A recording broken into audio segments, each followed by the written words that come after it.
Joaquín Noguera is an assistant professor of educational leadership at Loyola Marymount University, where he teaches in the Leadership and Social Justice doctoral program, as well as in the Master's and Administrative Credentialing programs. Noguera earned his PhD, they love you here, Joaquin. Noguera earned his PhD in social science and comparative education with a specialization in race, ethnic, and cultural studies from UCLA.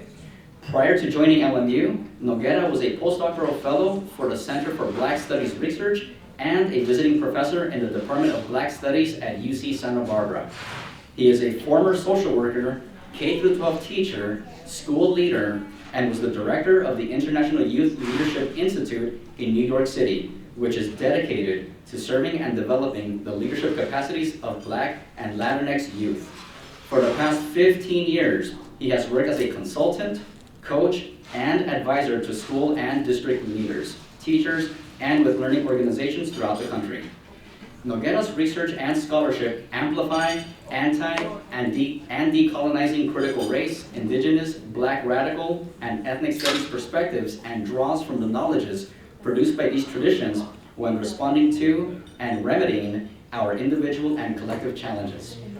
His work centers well-being and holistic engagement while prioritizing relational awareness and accountability to forward sustainable transformation and healing. His research is situated at the intersections of race, culture, power, education, and social justice, and engages three broad areas. Number one, the limits and possibilities for transformation and healing of education and schooling, particularly of Black, Latinx, and Indigenous communities. Number two, systems change that advances racial equity in organizational context. And lastly, number three, critical analysis of the impact of social, cultural, political patterns on the development and experiences of individuals, communities, and schools in the United States. Please help me welcome Dr. Joaquín Noguera.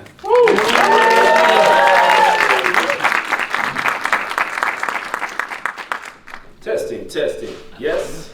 Yes. All right. I'm so grateful to be here with all of you today. Thank you for being here. I saw it was raining last night and did not expect this room to have very many people in here other than my family. So I'm grateful that you're here. I'm grateful to Ray, Chan, and all of the other folks here in the library who made this happen and for the invitation. The School of Education is at LMU filled with strong educators, strong scholars doing amazing work, but in particular, I want to just shout out educational leadership folks. If you are here from the Department of Educational Leadership, can you just show a hand, please? It's not a big department, but that is a pride of Lions that holds it down. And I'm just grateful to be working with all of you. Thank you for your support. All right, so I'm excited because I have not presented on this by myself. I had a very brief 8 minutes that I had to split with my co-author at AERA. So this is going to be a little more in-depth. And I'm excited to see where we take it, okay? I get to tell a little story about this article, which was a collaboration between Dr. Pedro Noguera, my father, and I. I have included something because I also want to just encourage you, if you're interested in anything that I'm sharing today, or any part of the gathering at all, I encourage you to come check out our program. We have, like I said, great scholars doing great work. And I also just want to shout out to my students, those students that are here in person, as well as those who are on Zoom. I appreciate you. You all give me hope. So this paper came about because we were invited. My father actually received an invitation and was too busy to take care of it, but we had just finished writing something together on the 70th anniversary of Brown. And it led to a lot of really fruitful discussions. That was our third paper together, and we hadn't written a research article together. So when this opportunity came up, we said, you know what, let's continue to wrestle with these ideas. We didn't always see eye to eye. You know, most of you have done group work. Group work, right?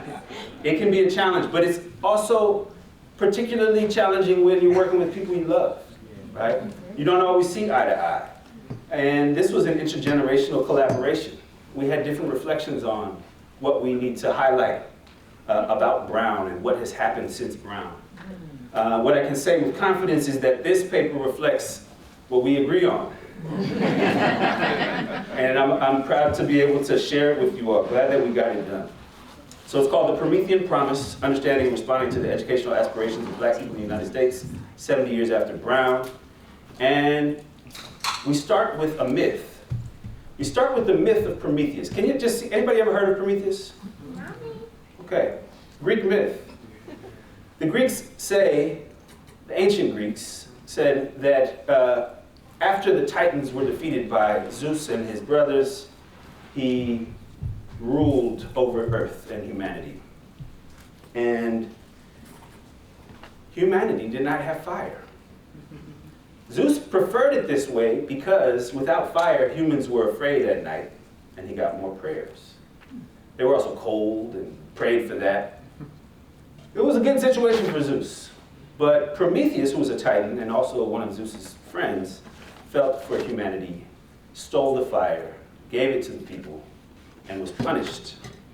His punishment was that he was tied to a stone, and because he was immortal, an eagle came and ate his liver every day, and he would heal at night only for it to happen again, the next day, over and over again. That was his punishment. We argued in this paper that, like Prometheus, black folks have been dealt with it's not about the promise of Brown, it's been a Promethean promise. That black folks have helped to spread education for all in this country. Just a quick show of hands, for who learned about Reconstruction in their K-12 schooling? Anybody? Okay, just take a look around. Look around. If you didn't get exposed to Reconstruction in your K-12 schooling, can you raise your hand? Okay.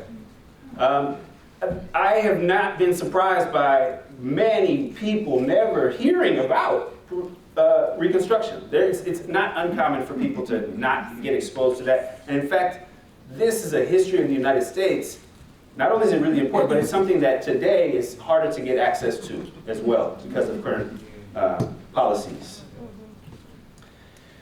Reconstruction was a period after the Civil War where the United States engaged in what some people have called a democratic experiment, or a multiracial, biracial experiment. At that time, you were either white or colored. And though they could categorize colored folk, if you were colored, you did not have full access to the rights of citizens. During Reconstruction, folks of color had a chance and took office and brought innovation to the United States in a way that the United States had never seen, including expanding educational access. In the South, it had not been something that the average person had access to. But during Reconstruction, people of all backgrounds were able to take advantage. And so it's often misinterpreted as something that only black people experience, when in fact, a lot of poor white people, a lot of other communities of color were able to participate in schooling. And it was just a short 12 years because it was responded to pretty quickly with resentment. The North soon kind of lost interest in keeping the troops in the South, which was the only way to actually make it work. And as soon as troops were removed, it ended. Okay, and the response to Reconstruction is often described as racial terrorism, right? Where this country went back and really concretized the ideology of white supremacy in law and in policy. Most folks think that that was always the case in this country prior to the Civil War, when in fact some things had not been spelled out. The period of racial terror that followed Reconstruction is often addressed when people think about the Great Migration. It was so violent that black folks were leaving the South, right? Trying to find a safe place to be. Of course, that happened over waves. And And ultimately, it limited opportunity for learning for black people and for many other people of color. In the late 1800s, we have the Plessy versus Ferguson case, where the Supreme Court decided that separate but equal would be the law of the land. And Brown symbolized a shift away from that. So it was really only that long ago, 1954, right, less than 100 years ago, that this country allowed our schools to be integrated and everyone in theory had access to a public education. Current threats exist now, as we know, many of us know, and we, in talking about where we would take this paper, we thought, of course we have to highlight, the failure of Brown, but we had done that with the previous paper. And so we said, who's listening? What's the point of doubling down on this one, right? Let's bring a different perspective. So this paper comes out of our agreement that this history is important to tell and retell so that people don't forget. But we also don't want to stop there, right? So I will say a little bit about Brown, right? It did disrupt what is, for me, strange. We often point to other countries to talk about, to give people a sense of what it meant, the system of racial hierarchy. We reference apartheid.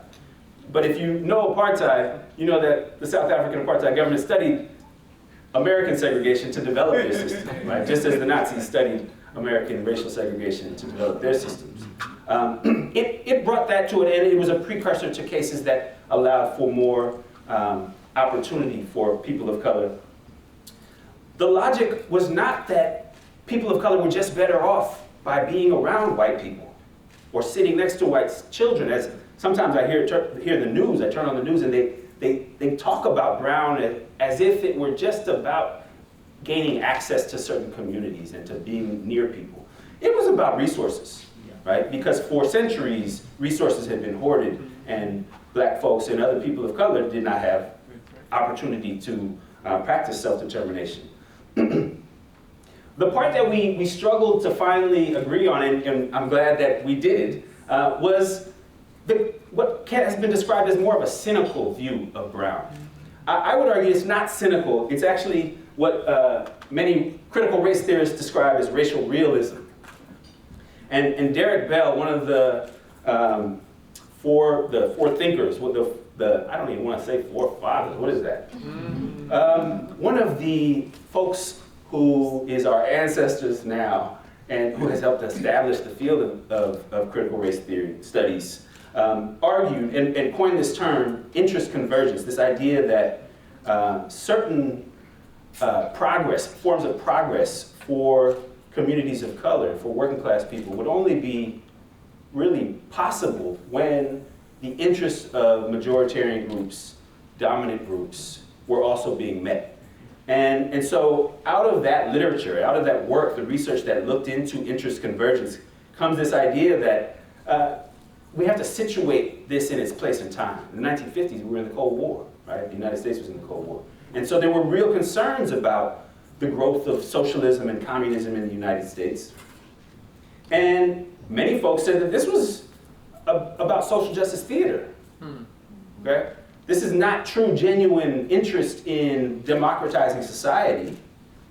And many have argued that immediately after Brown, the counter movement had began, and we're feeling that now. But as Mary Dudziak wrote, she said this was considered a blow to communism, right? To democratize, because this was actually what the Soviet Union was pointing out. How could you say you're the land of the free when you have this system of racial hierarchy? When you couple that with the fierce resistance and the fact that in some places, Brown was never actually enforced, California being a great example, it was said you didn't need to do that because it wasn't the law that had created segregation, right? So how could we undo something that had naturally come about? So this lack of will to implement Brown, what we see today is we are still very much separate and unequal. Many of us were hopeful in 2020. We saw commitments being declared all across the land from institutions far and wide. And shortly after that, there's been a backlash, what some have called a white lash, right? A flexing of white supremacist values and ideologies in our institutions that we're feeling right now, right? That are shaping some of the patterns of policy today. In 2023, we have the Supreme Court doing away with affirmative action, something that we interpreted as either just an acceptance of inequity being inevitable or something that should be ignored, right? But it's not just about inequity, it's also about hyper-segregation of both race and class. What we're seeing today is we're actually more segregated by race and class than we were before Brown. Several studies show that. Now, in the field of education, it's very much apparent that inequity by race and class is still with us. Most of the times we'll hear about this or read about this and people are talking about literacy rates, test scores, graduation enrollment rates. But we can also look at the money and see that there's drastic inequity across communities. I've just got a few details from the article here. Urban schools receive more than 2,000 less per pupil than suburban schools and 4,000 less than the average rural school. There's increasing diversity, but a lack of will to respond to that diversity through policy or any kind of enforcement of what was once seen as important in this country for a healthy nation. We know now that Black students report a lack of belonging more than any other group in US schools. And it's interesting because most of our biggest cities are predominantly children of color or immigrants. And yet there's still a lack of an ability to embrace the context of where we're at as a society and in terms of our schools. It's also true, and this is an important area that we wrestled with for a while. In many communities, middle class folks of color do have access to better schools. They have the option of taking their kids out and putting them in either private, parochial, or charter schools that are considered more effective than their local school. But we also know that this inequity that we're seeing reflects a broader inequity in society. That is that studies have shown the number of Black people in a school, the number of Black folks in a community has a direct correlation to whether people will live there. Non-Black folks will decide to live there. And so that racial bias is, we now have evidence that there's a direct connection between this persistence of racism and racist views of Black folks that shape the inequity that we're responding to in schools. And ultimately, we think that because there was a lack of will on the part of the federal government, there's been this gradual acceptance of inequity in our schools that's verging on naturalizing, normalizing the inequity we live with. We spent some time talking about charters in this paper too, mostly because the case study that we include in this paper is on charter school. But we wanted to be clear, we're not here to promote charter schools. We're also not here just trying to dog them. Because the reality is, a lot of working class folks, if they need options, sometimes charters present an option for them. But it's a mixed bag. So charters are currently serving about 4 million students. And Black students make up a good percentage, almost a quarter of the students in charter schools. But they tend to serve a lower percentage of working class and poor families, except in the case when they're serving Black students. So we have a lot more working class and poor Black families in charter schools than working class and poor families from other backgrounds.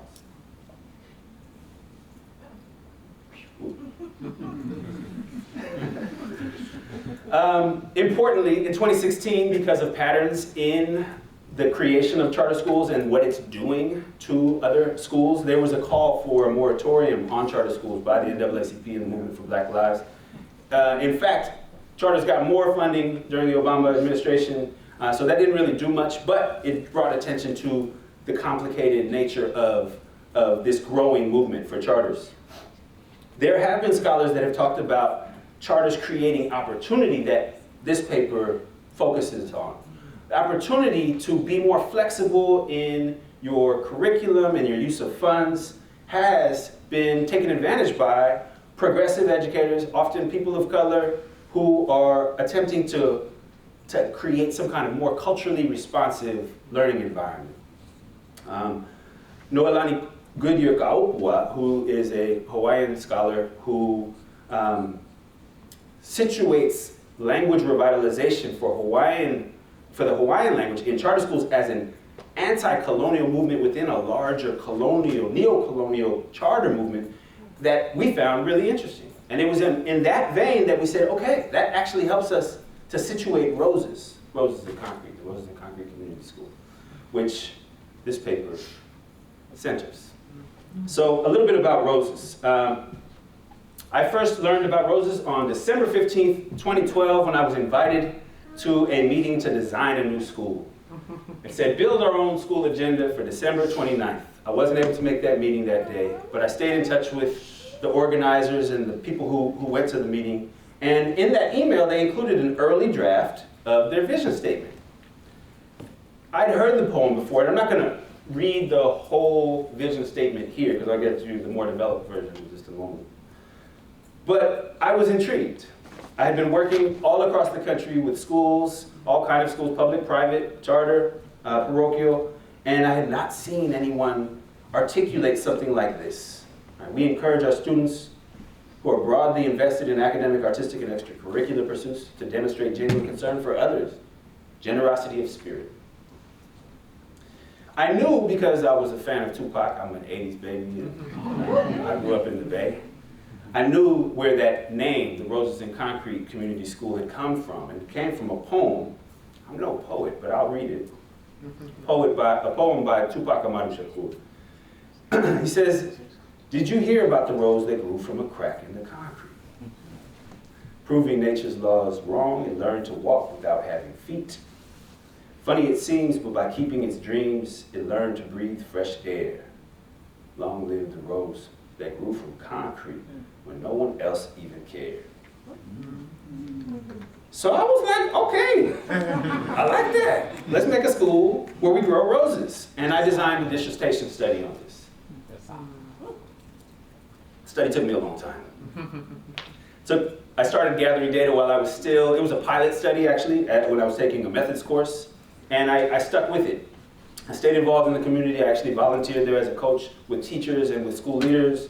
I worked with the board and the founders, and we asked lots of questions. I asked lots of questions, but ultimately the driving question was this: how does a school that is deliberately designed to counter the adverse conditions in a working class Black and Latinx community meet the social, emotional, and academic needs of the students?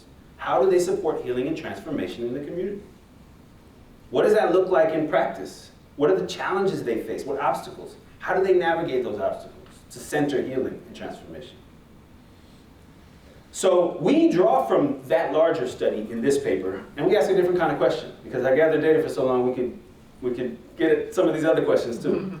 And this question for this paper is, what do the motivations and aspirations of those who created the school, Roses in Concrete, and the parents who willingly joined them, what does that teach us about how to fulfill the promise of an inclusive and meaningful education in the United States?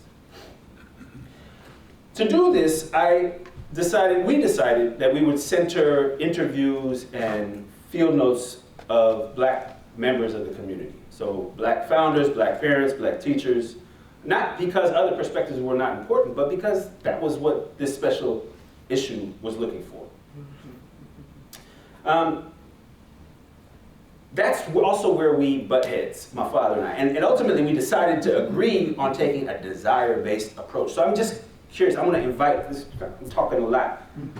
When you see this language, desire-based approach, what does that make you think or feel? Because can anybody share, anybody here willing to share, what does that make you, what is that?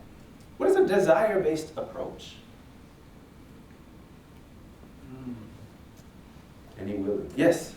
It's catered to what I need, like, uniquely to me in my situation. You in your situation. Okay, what? Yes. Yes, thank you. What else? Hopeful. A little louder? Hopeful. Hopeful? Okay, yeah. Hope is what do people hope for? What is it going on in your situation? What do you want? What are your desires? This is a very different approach than the approach that is often used in, I think it died, in research on the lack of progress since Brown. And we kind of, the arguments of Eve Tuck, who's much more well known for doing research on indigenous communities and called for a moratorium on damage-centered research, we thought this would be appropriate for the community that we were studying. Partly because so much of the research looks at black communities through a deficit lens and projects, pathologizes those communities. So we wanted to depathologize. We wanted to remove that deficit lens and lift up the desires and the hopes of the community. So Roses, we situate, because it is, in fact, it was a special case. It was born out of a community movement for self-determination in education. Families in East Oakland got together with educators that were working with them to develop something that they believed would meet the needs of their kids. I described it as a counter-hegemonic school, partly because it was directly challenging the status quo. It was intentional about denaturalizing the inequity and the suffering that we saw every day. It's important for us to know that it was not a rejection of integration, but it was about being responsive to those community needs that they saw being unmet in most schools in Oakland, and centering black and brown or black and Latinx, Latine students from Oakland, or as we refer to Oakland, the town. The school is very intentional about staffing, attempted to mirror the student population, so it was almost entirely black and Latine students, the same for the teaching staff. And part of their recipe for success was to center ethnic studies in all of their pedagogical approaches, to ensure that the school was Spanish-English dual immersion, one of the only predominantly black and Latine schools that is dual immersion in the country, and treat community cultural wealth as medicine, arguing that these things are our birthright, that students and families deserve this, and this is part of how we meet them where they are. They also redefined their definition of success. They were trying to cultivate what they called warrior scholars. These were going to be young people who would not just learn how to be successful academically, but would go out into the world and bring resources back to their communities and learn about how to transform the systems that they had to navigate so that they would be more just. Now, we also don't center Roses because it was a perfect space. Far from perfect. Roses was closed in 2020 during the pandemic. Their charter was not renewed. And we believe that the challenges they faced, some of them about academic needs not being met, some of them about turnover with faculty and staff, that these are important lessons for anybody who wants to do this work moving forward to learn from. Because otherwise we're just going to repeat these same mistakes. And one of the kind of short and easy of it is good intentions are not enough, right? There are systems that we have to have in place, right? Lauryn Hill talks about this. How you gonna win if you ain't right within, right? And you gotta make sure that work, what we're projecting out into the world, we're practicing. But I will say, and my wife always points out that these are not roses, these are tulips.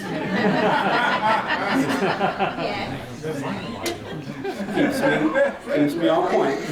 And you get the point. Yeah.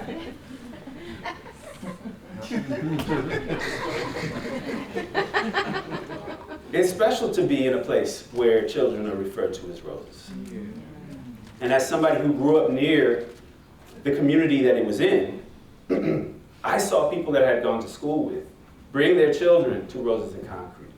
And I spent so much time in that school and with people in that community. And I heard so frequently people, adults, kids, being referred to as roses. I came to realize that if it were 30 years before, I would have been one of the roses they were talking about. And that's when it hit me. I was like, where do roses come from? Roses come from other roses. And so this was a paradigm shift for me. it changed the way I saw the school. Even an old rose is a rose, right? But it wasn't just talk about roses. They also had a theory of change. And the theory of change, this is a little kind of graphic depiction of their strategy. It utilized Maslow's hierarchy of need. And there are lots of things that we can critique about Maslow that are important and valid, right? It was in learning about Maslow that I learned about Cindy Blackstock, who taught me that Maslow had stolen what he learned from the Blackfoot, from indigenous peoples. And he individualized it. And it was never about what one person needs, because a person by themselves is isolated. And that's not a healthy situation. It was about community actualization.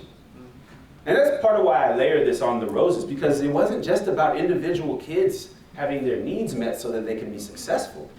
It was about recognizing that the whole community had to be involved, that this was a community intervention. So, a little bit about the long-term hopes and dreams, the aspirations.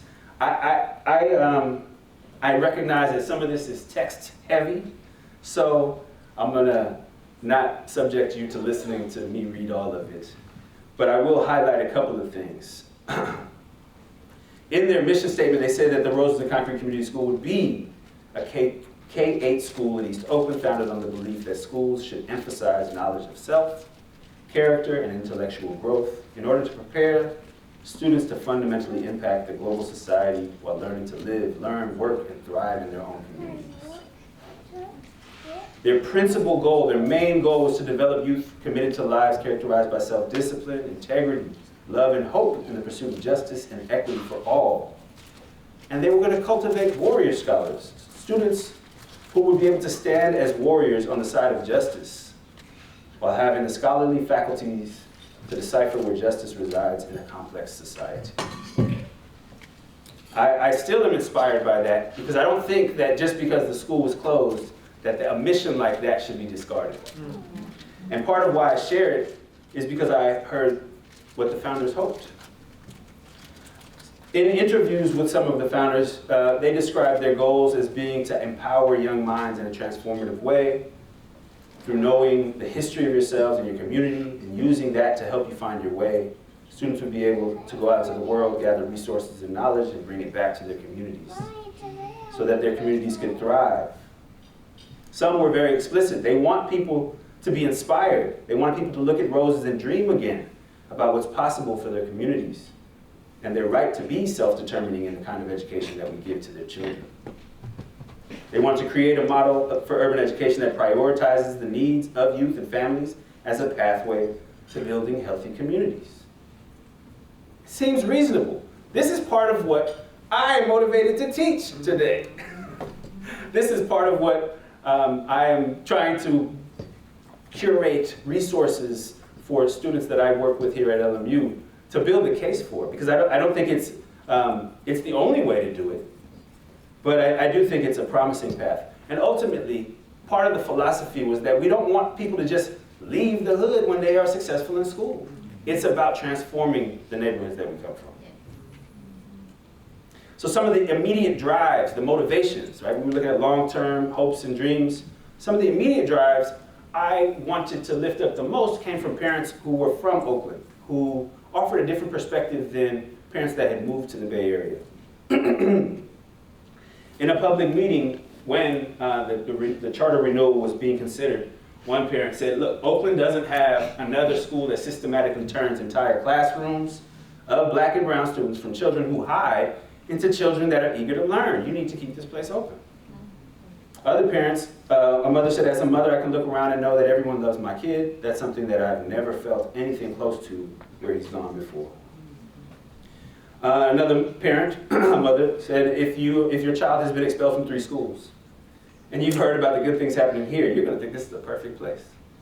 And it's on that note that I want to add, it did become somewhat of a refuge for families that did not get what they needed from the schools that were available. And in that sense, the school also became overwhelmed by the need that was asked to meet. You only have so many adults. You only have so many social workers or counselors, and the school was overwhelming at times. Even being there, I would sometimes feel like, what more can I do? Right? People wanted to help. Another parent shared, all schools should give their children hope and love no matter the model. It should give you something to kind of lean forward to, and that's what Roses does. Black and brown children need to love themselves, and that's why I'm here. I also spoke with teachers. I prioritized some of the teachers who had grown up in the Bay Area and in Oakland. One of them shared that in many of these gentrifying schools, because this is Oakland, right? This is the Bay Area. Bay Area is rapidly gentrifying. Some of these people don't know that the 20s have many names in Oakland, right? The Dubs is one, but the full name is the Murder Dubs. And if you don't know that, you might not understand what young people are telling you when they say, I'm from the Dubs. Don't talk to me like that, right? Well, this person said that these other gentrifying schools, they find that the children that are the most in need, the most wounded and vulnerable, to be annoyances. Those are the children that we set out to serve. We've chosen to serve them in a way that is more aligned with our own teachings and our ancestral upbringing. This is what our Roses deserve. This is how we're going to create a new, healthier Oakland. What Roses is really trying to do, not trained to do, is show that in order to make a decision here, we need parents involved. We need students involved. We need teachers and custodians involved. Everybody needs to be involved so that they can feel like they can contribute something to the community. Some of the black male teachers said that they had come there exclusively to support black students, that they wanted to be the teacher that they had never had. And one teacher shared he had never actually believed in schools. He said, I barely believe in schools because they have proven to be repeatedly successful at not acknowledging what black people need. Somehow it's okay that we don't do well. It's never popular to help black people. I'm here because I can offer humanity. And a last quote there, a black male teacher said that this school was built for me, for little black kids from Oakland who have a right to be here. So I recognize that hearing from me is not the same as seeing Roses. Roses is not in operation anymore. It actually, after they decided to not renew the charter, the superintendent approached the board and invited them to join with another school that had a declining enrollment issue. And so they did.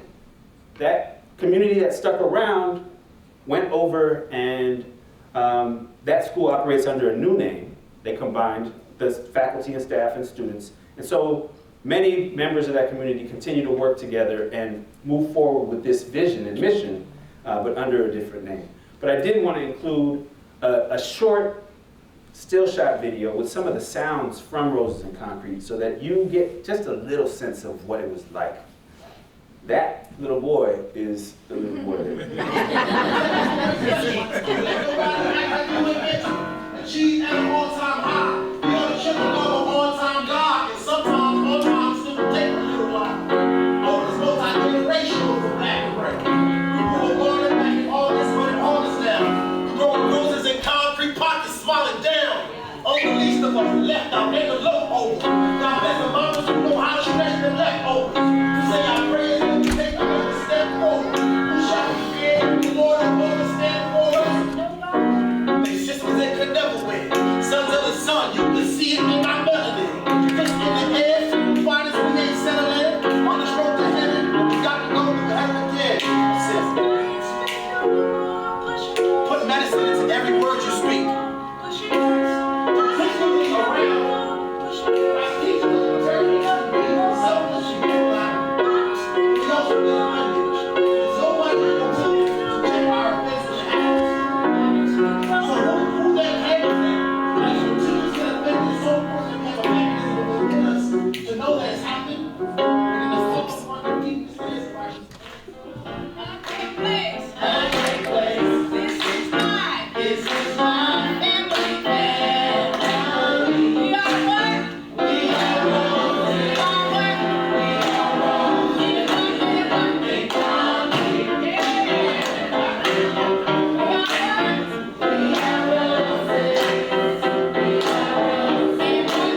So just a shout out to Soul Development. Almost all of the members of this group worked at Roses and were either teaching or supporting programming somehow. They are some of the voices that you heard.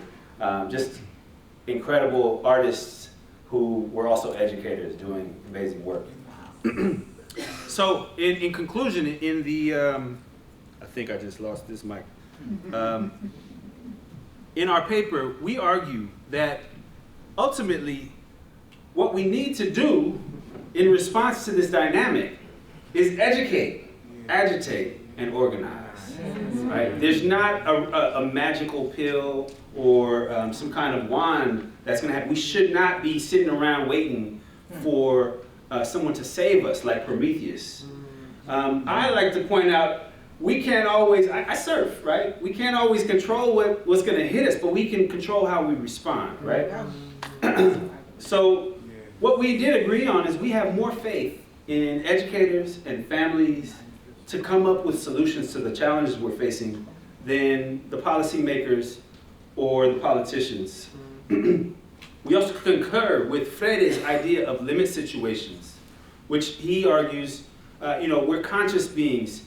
In the struggle for liberation against oppression, we will find obstacles we will encounter obstacles. But in shifting our relationship, in shifting our understanding of our relationship to those obstacles, we can recognize these limit situations and transcend them. We think that the challenges that we're facing today are similar. They're limit situations. They're not going to last forever. And what we do know is we're going to provide the solutions that we need. Right? Hercules is not going to come as Prometheus was saved by Hercules eventually. We wanted to point out that there's a long tradition of Black folks and other communities alongside Black folks working to find freedom in these projects, these settler colonial projects all across these continents. That these are part of our legacy, these are birthright.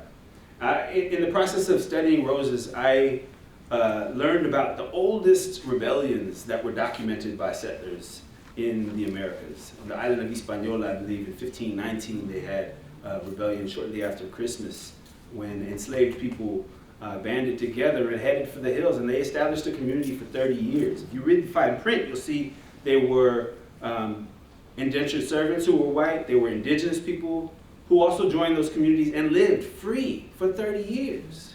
30 years is enough time to have children be born free and to really live and feel that, right? So some people will say 30 years, oh, it failed. 5 years and Roses is gone. But for 5 years, you had a space where you could be yourself and you could practice self-determination. We believe that through collaboration, through education, through organizing, we also can build the schools that honor our ancestors and that lead to pathways for self-determination. And that's the recipe. That's what the promise of Prometheus teaches us. We are the answers that we're looking for. Yes. So, thank you.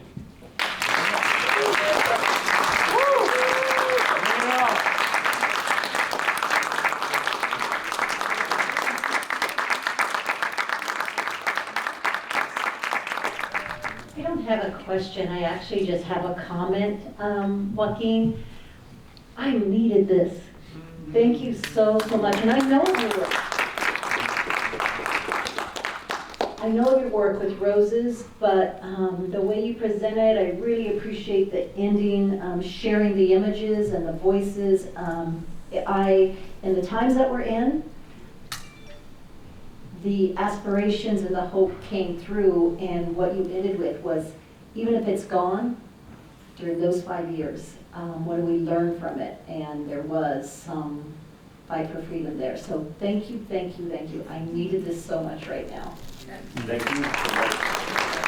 In my dissertation, I wrote about it as schooling is marinage, because I was really kind of playing with this idea of marinage or maroonage, right? Maroon communities across the Americas were established by Black folks fleeing from the settlers' gaze, not just the gaze, but their control, right? And there's a guy by the name of Neil Roberts who writes about freedom being under-theorized. And he says that if you want to really expand on what we know about freedom, we have to look at the unfree. And he argues that marriage is a form of freedom. Just even flight from the control of others is an act in pursuit of freedom. And so part of what I wrote about was we often talk about freedom as freedom to do, but Roses wanted to practice freedom from the control of those who project deficit views on our babies. And I'm going to keep playing with that one, because in part of what came through was it was not only black folks that saw Roses as a refuge site. There were schools 10 minutes away that I was doing consulting with. In one case, I went to a school where I was invited by the principal to do some coaching with teachers. And while I waited for the principal, I was in the lobby, and I saw a little boy, a Latino boy, who was sitting there. And he was there when I arrived, and I met with the principal for an hour and a half, and when I came out, he was still sitting there. And I came up and I said, well, what's going on? Well, why are you still here? And he said, well, they said I was being disrespectful. Well, what did you do? He said, I was speaking Spanish. I said, yeah, what did you do that was disrespectful? He said, they don't let you speak Spanish here. And I started speaking to him in Spanish in my broken Spanish, and about how silly that was. And when I left, it was a 10-minute drive to Roses, and I was like, this is a refuge. Because not only is he being taught, would he be taught in Spanish here? You're encouraged to speak Spanish. Speak whatever you want here, right? So yes, that idea of that being a refuge and a space where hopes and dreams were being listened to and heard, I think I'm grateful that came through. I have a little guy over here who wanted to make sure that I introduced my family. Yeah. My oldest son is Vicente. Can you just say hello? And this is Maceo also.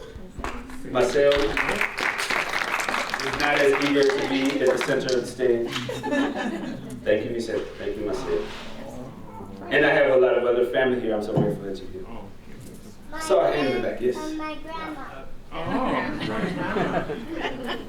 Your grandma's not here. Okay. It's here. Are you aware of any Microphone. schools that are using? Are you aware of any schools that are using this model, that are studying this and trying to replicate it?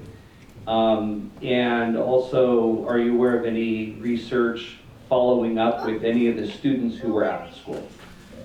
Great questions, thank you. There are lots of folks who have used Maslow to inform engagement. Maslow is still kind of folks who learn about child development, adolescent development, are often exposed to this. It's also very basic, maybe not developed enough of a framework to do all that we want to do when it comes to intervening in a community. and being responsive and supporting healing and transformation. You need more than Maslow. But Maslow is better than what a lot of schools have, which is nothing, in terms of a framework for how we're going to meet needs. What I used to hear there a lot, and I've heard amongst my students sometimes in the EPD program, is you got to do Maslow before you do Bloom's, right? Bloom's taxonomy, higher order thinking. Make sure basic needs are met, because the reality is if you're hungry, if you're tired, if you're afraid, you're not focused on math, right? Or reading and writing. So that is something that lots of folks are using. I'm also working with some of the people who were part of the Roses community to continue to do this work. Roses was also inspired, this was not in this presentation or this paper, by a school in Kiaroha, Aotearoa, New Zealand. Kiaroha College, which is a site that has been around for a lot longer than Roses and works with Maori and Pacifica students, which the progress that they've made challenges prevailing knowledge about the recipe for success for young people. These days we treat literacy and math as leading indicators of student success. And we know that they're promising indicators of student success, But Kiaroha College and Roses now have taught us that student wellness is also a reliable indicator, and maybe the leading indicator of student success. So alongside some of the folks from Roses, we're going to be continuing to do work with schools that are willing to center student well-being and use that as a pathway to success. I know that doesn't fully answer your question, but yes, we're continuing to work with folks, and we're not the only ones. There are a lot of folks that are doing work that center student wellness as a way to achieve success for young people. I got some questions on Zoom. Yeah, so we've got about 45 people on Zoom. Cohorts 22 and 23 represented. We've got a question from Cindy. How can educational reform empower historically marginalized communities without paving the way for displacement or gentrification? That's a great question. Well, I feel like gentrification is a tide that's coming in, and reform has to be responsive to it. It's something that no one person is responsible for gentrification, right? But we need to be responding to gentrification. I think educators are well positioned to be able to continue to center students. The challenge is that schools get the demands of the families that live in the community. And as communities become gentrified, the families tend to ask different things of schools, and schools are expected to respond. So I'm not sure that, I don't have a solution for that challenge. I think that's something that we have to hold the complexity of. We have to recognize that we need to continue to do this work and recognize the impact that we're having on the community that is changing.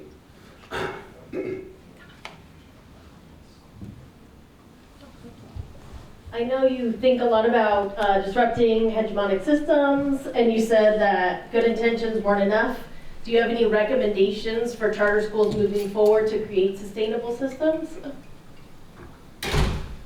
Especially when it comes to funding? Well, the funding challenge is maybe not sustainable, I think, for charters. The average charter gets a little less money than the average public.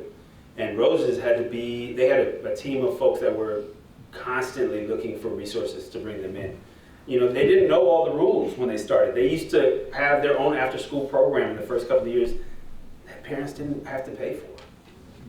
And then they found themselves not being able to afford it anymore, right? So I think part of the way we work out sustainability is through partnerships, to bring those resources in.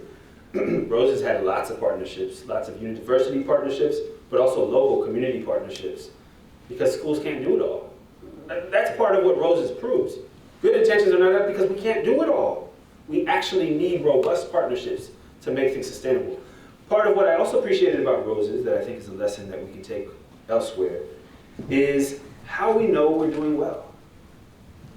As researchers, if we're doing qualitative research, if we're doing quantitative research, there are different ways we can check our data, right?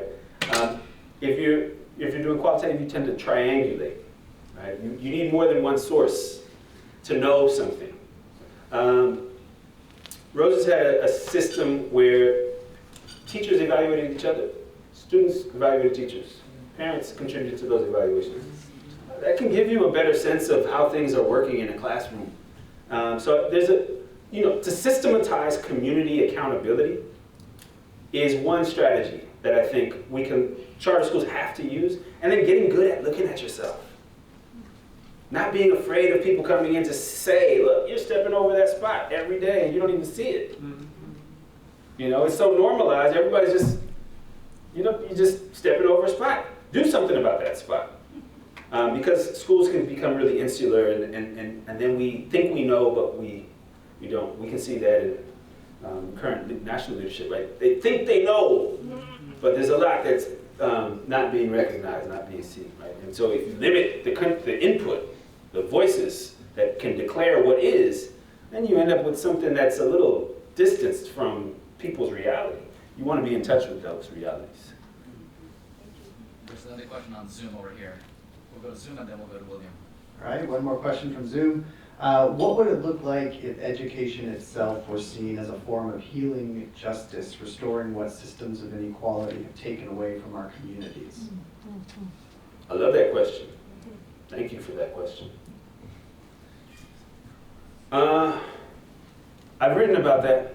I have a paper on holistic education for historically oppressed peoples in separate spaces. Part of the way I think about it is about remembering. Borrowing from Nguti wa Thiong'o, who just passed this past year,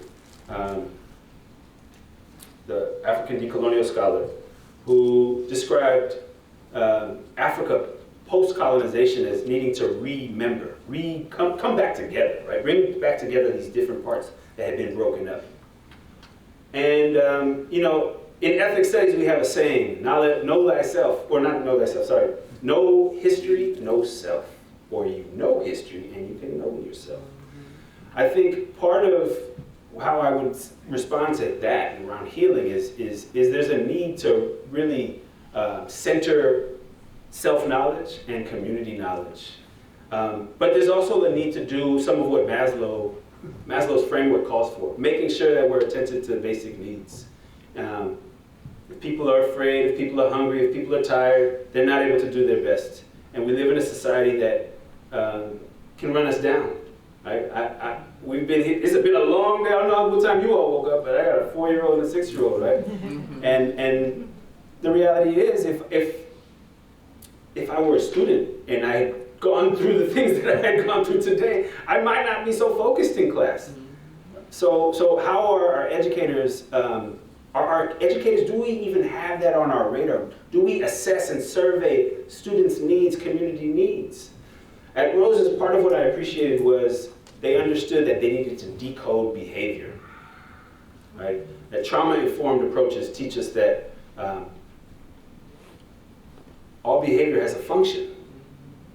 And if you can decode it, and if you can understand what the patterns of behavior, you can see the need. But I think there's also the need to actually be in dialogue and community with folks. And in the environment we're in schools, especially, we can become really transactional. And there's a need to make sure that people feel seen and heard and appreciated. And the only way to do that is through dialogue and with shared space. I think that's part of how we support healing in schools.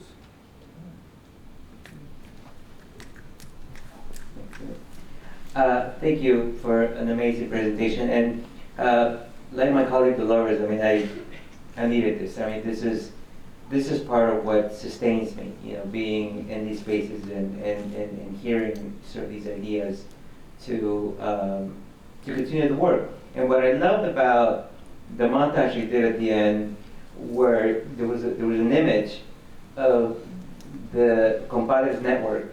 I was at a convening last week where I met the executive director, Hector, of the Compadres Network, and it's about healing. So I appreciate the question from Zoom about that premise, because this convening was about wellness and healing and well-being.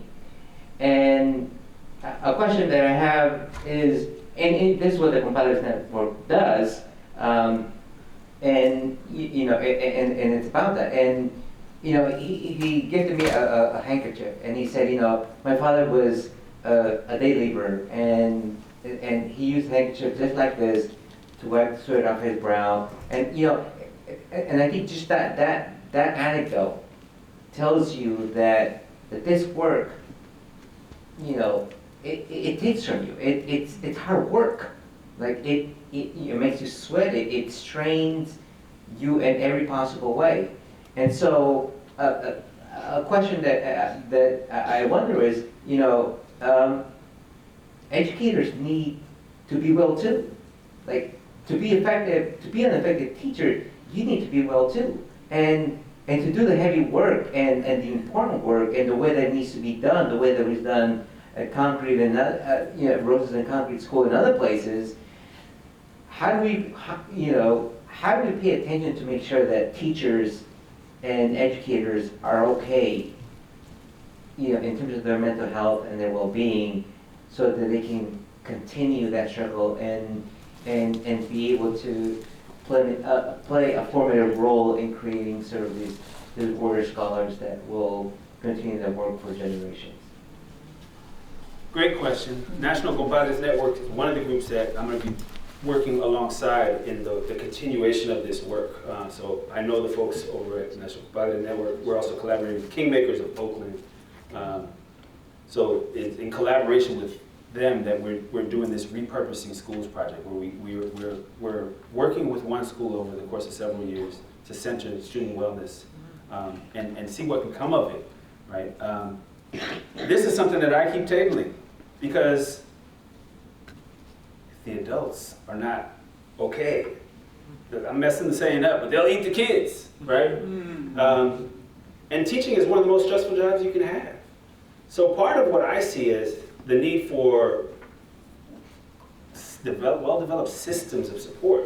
We actually have to be responsive to teachers when they need help. Sometimes they're gonna ask for help, sometimes they're not. But if I've asked for help more than once and I'm not getting it, I'm not gonna ask for it anymore. And so we also need leaders who are responsive and understand how to provide support, how to know when people need help, even when they're not asking for it. And again, I think it goes back to dialogue. I think it goes back to making sure people are seen, heard, and appreciated. And we need resources. Resources are important.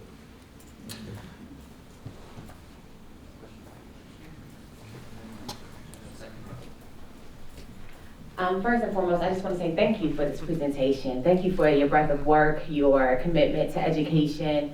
I am a product of two educated parents who came up through the DC public school system, my mother being one who was integrated in schools and was bused across town in order to attend a mixed race education system, and she has presented. You're also inspiring me to present with her, do some work, because she's a professor at Elon University.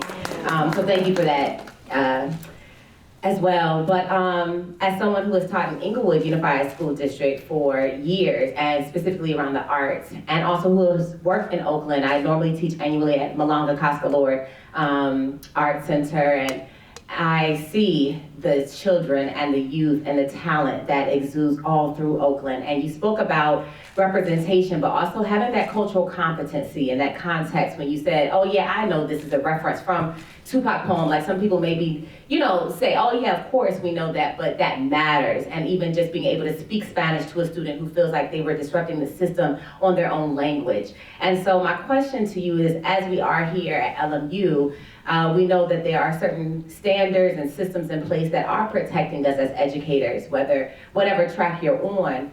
However, I see that, as we know, there's an attack on the education system. And it blows my mind that a program so comprehensive as what you just shared with us in Roses and Concrete School, that a charter wouldn't be renewed. But what would you say to those who are trying to continue to educate, mentor, be immersed in the community, and be representation for the youth, whether it's through the arts, through education, through recreational resources, etc.? How do we continue to stay charged, even in this current attack on the administration, education, and the powers that be, when we feel like odds are against us, but we're trying to do the best to help our youth benefit from this system or overcome the systems and the things that are keeping them under the concrete? How do we help them grow?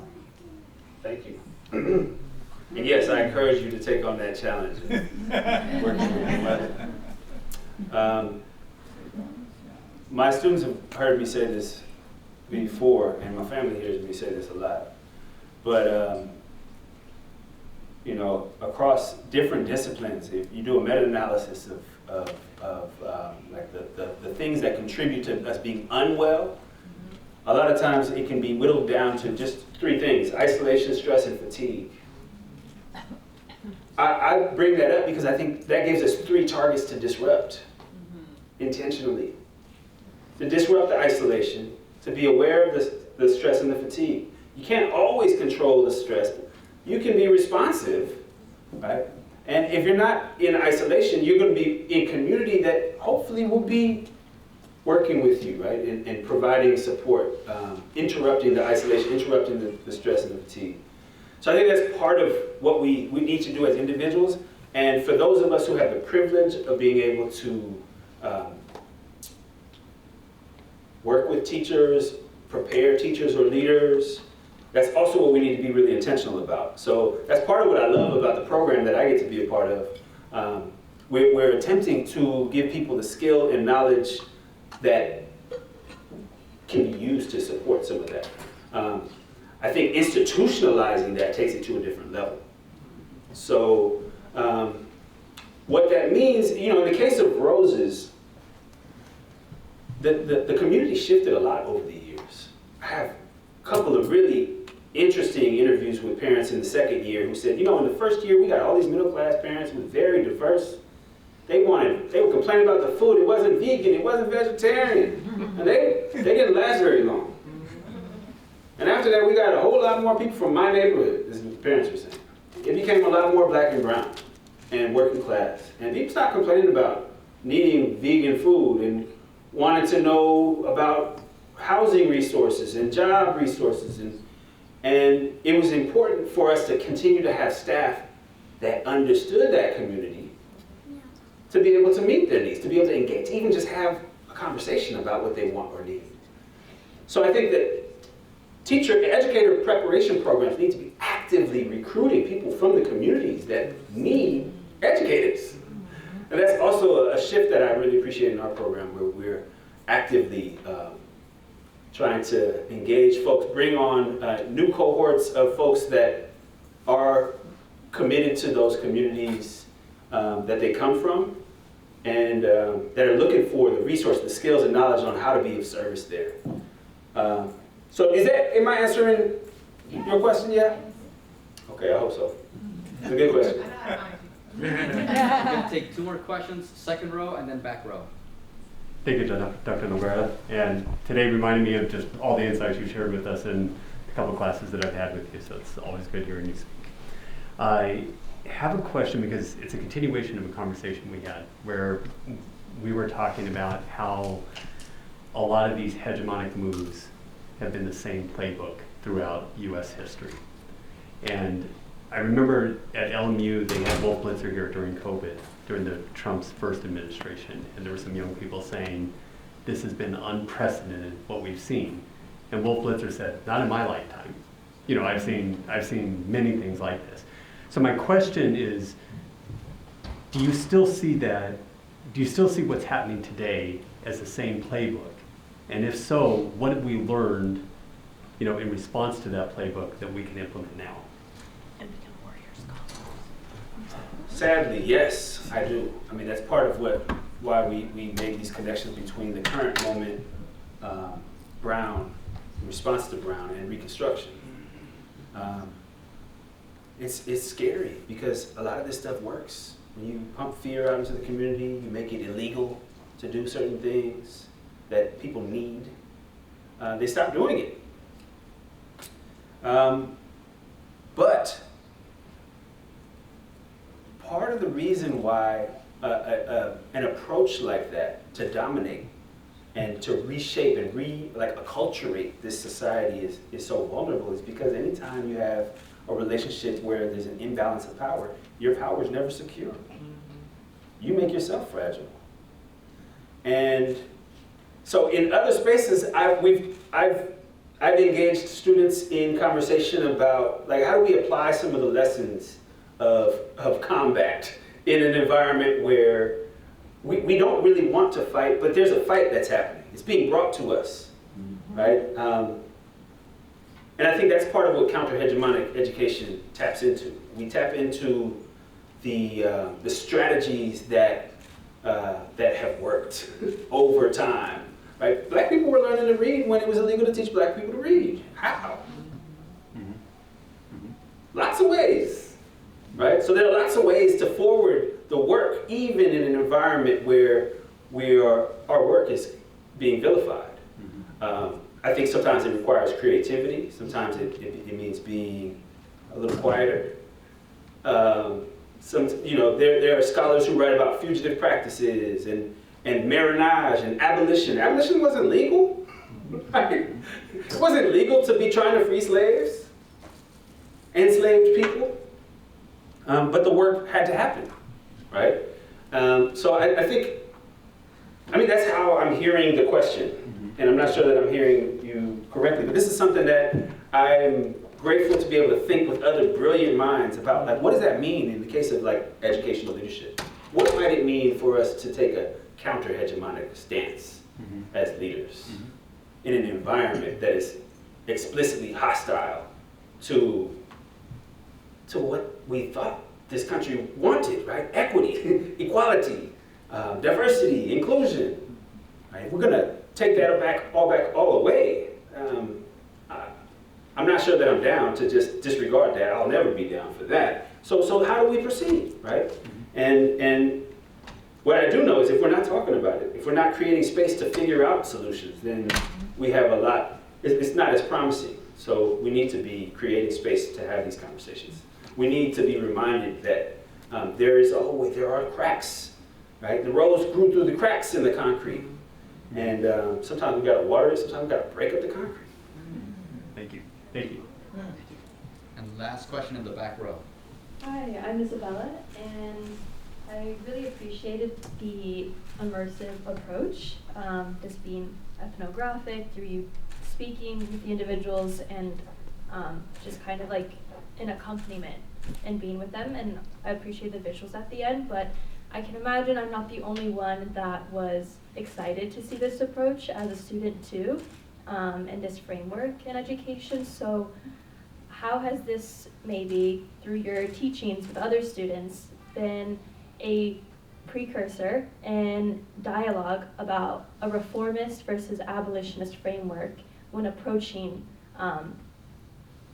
this type of like methodology and way of schooling? Because there is a relationship between both, and also I think they're in conflict with each other. Like which way do we approach? Like from a reformist lens or abolitionist type? How has that reaction been from students or your own? That's kind of what I'm curious about. It's a great question. I'm glad that you asked that question. I'm a part of a collective that is engaged in abolitionist and carceral studies work. And this is something we've talked about a lot, because each of us in our relationship to these topics have different relationship to the topics, right? We have a shifting consciousness also in terms of what we think is a viable path. I think when I first started to understand that abolition in education was a thing, I thought, oh, well, you're either doing abolition or you're not. And the more I've learned from folks embedded in abolitionist struggle, the more I've learned that that is not an accurate view of this work, right? As I was saying before, if in 1863 I was walking around saying, I'm here to end slavery, I might not live very long, right? It was not safe to do that. So you couldn't always declare that was your intention or purpose. You might have that vision, and that vision might lead you, whether you're a farmer or a teacher, to take a different strategy. So I think intentions, again, not being enough, intentions don't matter more than impact. I just completed a couple of interviews with formerly incarcerated folks who are doing abolitionist work. And one of the people I interviewed is a lawyer. And he said that when he works with attorneys, prosecutors, to try to get them to reduce the sentences of young people, he's not going to come in there and say, oh, you're a racist, we need to stop locking up young people, because they're not going to listen to him. And the reality is that if he can turn a 10-year sentence into a 5-year sentence, that's a big difference. They're not free, but they're not getting out of jail. They're going to go to jail. So how are we going to support them, right? I asked this same question, actually. I got to interview Breon Bain, who is at UCLA. He does abolitionist work. When I was a PhD student, and I was like, your work's all about reform. Why do you keep calling yourself an abolitionist? And he said, you got to understand there's a continuum here. Where are you at in your understanding of this work? So I think that work looks different in different ways. A lot of people will see me dressed like this in an institution like this and say, well, he can't be about abolition. Well, guess what? Right now. Right? And we need people in different roles to take that work up and not lose sight of the complexity, right? To hold the complexity of it, to know that sometimes we're gonna look like reformers because it's better than what we were doing. But we still are working towards our real goal of abolishing systems of oppression. So I know that the first time I heard that, I was disappointed. But I think when we talk to the people that we hope to support, incremental change can sometimes be really, really important. And in the course that I teach right now on organizational change and theory, we explore both. The need to repurpose schools entirely, transform them, but also can we get more students reading at proficiency this year? Because that matters. That's my answer to that. All right, folks, one more time, can we show our love to Dr.